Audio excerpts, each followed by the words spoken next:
Okay, so I need to tell you something that a lot of people in this community are not going to want to hear. That fan art you spent 3 weeks on, the hyper-detailed recreation of your favorite game character, the stunning environment inspired by that anime you love, the tribute piece that got 5,000 likes and made you feel, finally, like you were getting somewhere. It might be the thing that's holding your career back. Not because it's bad work. I want to be really clear about that up front. Some of the most technically impressive 3D I've seen in this community is fan art. The dedication, the detail, the love that goes into it, it shows. Every time. But here's the thing about impressive work that's pointing in the wrong direction. It doesn't matter how good it is. I know a guy, genuinely talented, technically excellent, the kind of portfolio that makes other artists stop scrolling, who spent 2 years building a body of work almost entirely made up of fan art. Beloved characters, iconic environments, recognizable IP from games and films and anime. Beautiful work. Work that got consistent praise from the community. Work that earned him a real following. And when he started applying for jobs, real jobs, paying jobs, the kind of career he'd been building toward, he hit a wall. Not a skills wall, not a talent wall. A very specific, very avoidable wall that nobody had warned him about. And when I explained to him what that wall actually was, he went quiet for a second and then said something I've been thinking about ever since. He said, "I build a portfolio for an audience that doesn't pay me. And I didn't even realize I was doing it." That sentence is the whole video. Here's what we're doing today. I'm going to explain exactly why fan art, despite being genuinely impressive, genuinely skilled, and genuinely valuable for your development, is often a career liability when it makes up the majority of your portfolio. Not a minor one, a significant one, and one that operates in ways that most artists don't see until they're already feeling the consequences. I'm going to show you the specific ways fan art undermines your professional positioning, some of which are practical and obvious, and at least one of which is more subtle and more damaging than anything else on the list. And then I'm going to show you what the alternative looks like. Not stop making fan art entirely, because that's not the answer, and I don't believe in telling people to stop making things they love. But how to think about what you make strategically.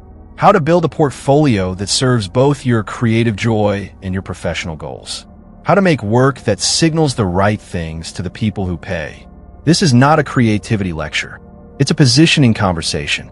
And it might change how you think about everything you put out into the world. Before the breakdown, I need to tell you about something that happened in a hiring conversation I was part of. A creative director at a studio was reviewing portfolios, and a candidate came up, strong technical skills, clearly capable, whose portfolio was about 70% fan art. Beautifully executed fan art, technically impressive across the board. And the creative director looked at it for maybe 30 seconds. And then said something I didn't expect. They didn't say the work isn't good enough. They didn't say fan art isn't professional. What they said was something more specific. Something that revealed exactly how employers actually read a portfolio that's heavy with recognized IP. And when I heard it, I immediately understood why so many talented artists with beautiful portfolios were getting passed over. Not because of what the work showed about their skills, because of what it showed about something else entirely. Something that studios care about deeply, maybe more than technical skill, and that fan art almost always signals in the wrong direction. I'll tell you exactly what that was, but I need to show you the full context first, because it only makes sense once you understand how employers are actually reading your portfolio, which is very different from how your followers are reading it.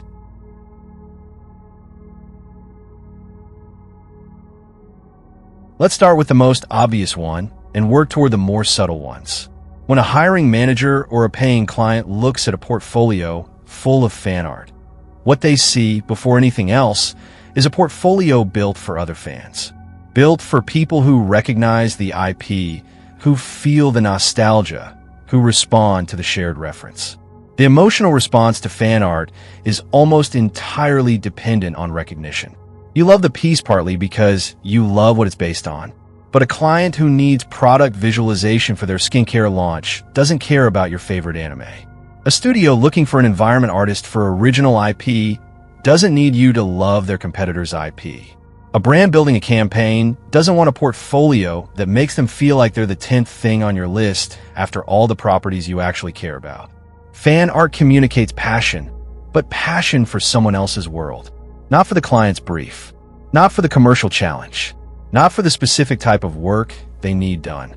And clients, whether they're hiring managers at studios or marketing directors at brands, are not looking for an artist who loves 3D in the abstract.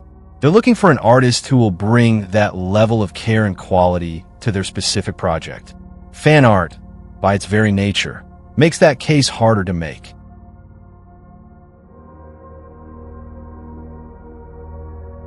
This one is practical and often completely overlooked. When you use recognizable IP, Nintendo characters, Marvel heroes, Disney properties, branded vehicles, copyrighted architectural designs, you are creating work that a commercial entity cannot use without legal exposure. Studios and agencies are acutely aware of this. They've had conversations with lawyers about it. They know that an artist whose primary body of work involves unlicensed use of third-party IP is, at best, not thinking commercially and, at worst, a liability. This is not about whether fan art is morally right or wrong. That's a different conversation. This is about the professional signal it sends.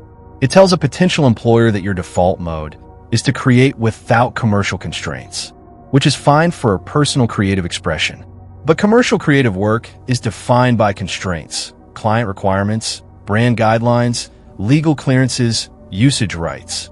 An artist whose portfolio suggests they haven't been operating in that world is a riskier hire than one whose portfolio demonstrates commercial awareness.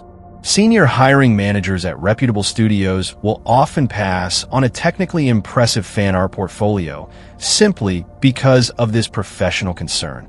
Not because the work isn't good, because the work doesn't demonstrate that the artist can operate in a commercially constrained environment.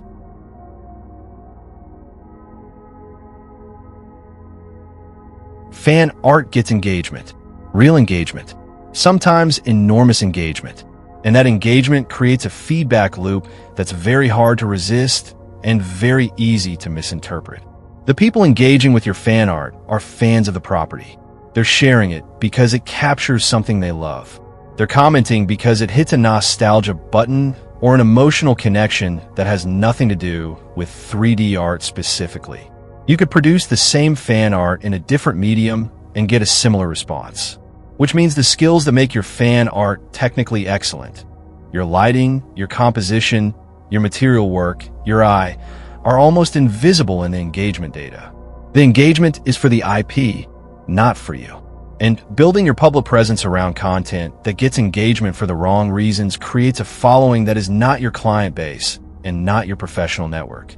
I've seen artists with 50,000 followers on work that's almost entirely fan art, and a client base of essentially zero, because the 50,000 people who follow them followed for the characters, not for the artist. And when that artist pivots to original commercial work, the engagement collapses, because the audience was never following them. They were following the IP. That's a painful realization to have after years of building an audience.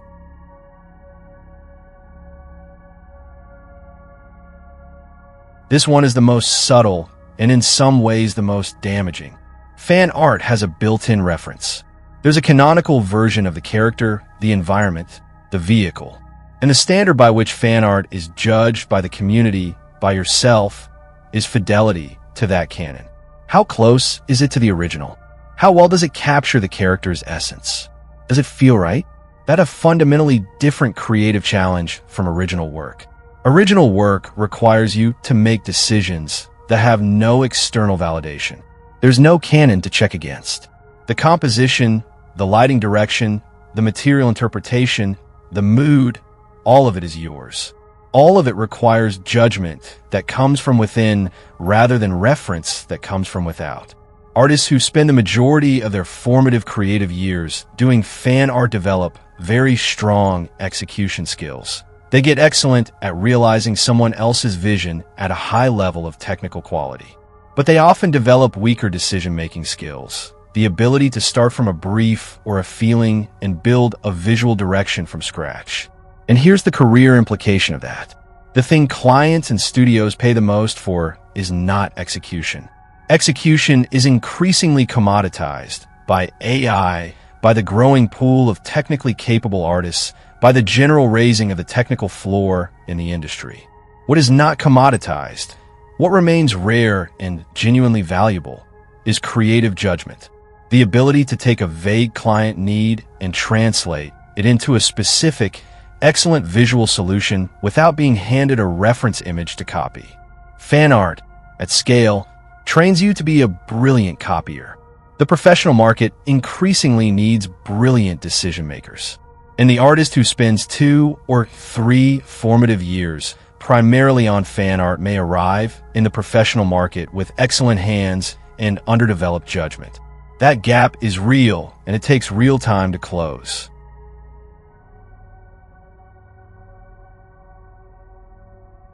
Okay, I promised I'd tell you what the creative director said in that portfolio review. Here it is. After looking at the fan art portfolio for 30 seconds, they said, "This artist is very skilled, but I can't tell what they actually think. There's nothing here that's theirs. Nothing that's theirs. Not a skills complaint, not a technical critique, a creative identity complaint. The portfolio demonstrated that the artist could execute at a high level. What it couldn't demonstrate, what fan art structurally cannot demonstrate, is whether the artist has a point of view, whether they have something to say, whether, when given a brief with creative latitude, they can be trusted to make interesting decisions rather than just competent ones. And creative identity, point of view, aesthetic sensibility, the ability to bring something genuinely yours to a project, is increasingly what separates the artists who get higher from the ones who don't. As technical execution becomes more accessible, the premium shifts to the thing that can't be replicated or automated, which is genuine creative perspective. Fan art, by its nature, cannot demonstrate this, because the creative decisions, what the subject looks like, what the world feels like, what aesthetic language governs the piece, were all made by someone else. You are executing their vision brilliantly, but the hiring manager is trying to understand your vision, and fan art doesn't tell them.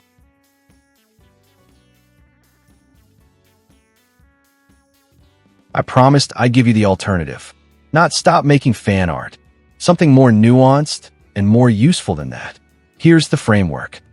Keep making fan art. Just make it count differently. Fan art as a creative practice, as a way to enjoy the craft, to experiment, to connect with a community you love. There's nothing wrong with that. But be intentional about the role it plays in your public portfolio versus your private practice. Fan art that lives on your Instagram as personal work, clearly labeled as such, is different from fan art that constitutes the majority of your professional portfolio. The first is fine. The second is what's limiting you. Build 3 to 5 original anchor pieces in your target niche.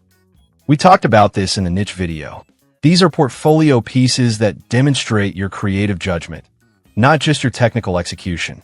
Original product renders where you made every decision. Original environments where you determined the mood, the lighting language, the narrative. Original character work where the design choices are yours. These pieces exist to answer the question the creative director was asking.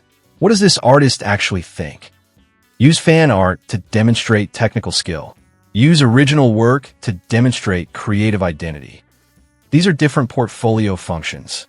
Fan art can legitimately demonstrate that you can handle complex geometry, that your materials are excellent, that your lighting is strong. Original work demonstrates that you have something to say with those skills. A portfolio that contains both, clearly differentiated, uses each type of work for what it's actually good at demonstrating. Treat your next fan art piece as a creative constraint exercise. Instead of recreating a character faithfully, reimagine them. Put them in a world that's stylistically different from the source material. Make a deliberate creative decision that's yours, not the IP's. This bridges the gap between fan art and original work in a way that still lets you engage with the properties you love while building the creative decision-making muscle that professional work requires. Now, something I want to sit with for a second. Everything I've described assumes that the problem is the fan art itself. But there's a deeper thing underneath it that I think is worth naming. The reason most artists default to fan art, and this is something I've noticed across a lot of conversations, is not laziness. It's not lack of ambition. It's a specific fear that's very understandable and very rarely acknowledged honestly. It's the fear of judgment on work that's entirely yours. When you make fan art and it gets criticized, the criticism lands on your execution, not your vision. The subject matter is beloved regardless. But when you make original work where every decision is yours, where there's no IP to hide behind, where the entire thing is an expression of your creative judgment, the vulnerability is different. If it doesn't land, it feels like something more personal was rejected. And that fear, the fear of putting something genuinely yours into the world and having it not be enough, is what keeps a lot of artists in the comfortable shelter of other people's worlds instead of building their own.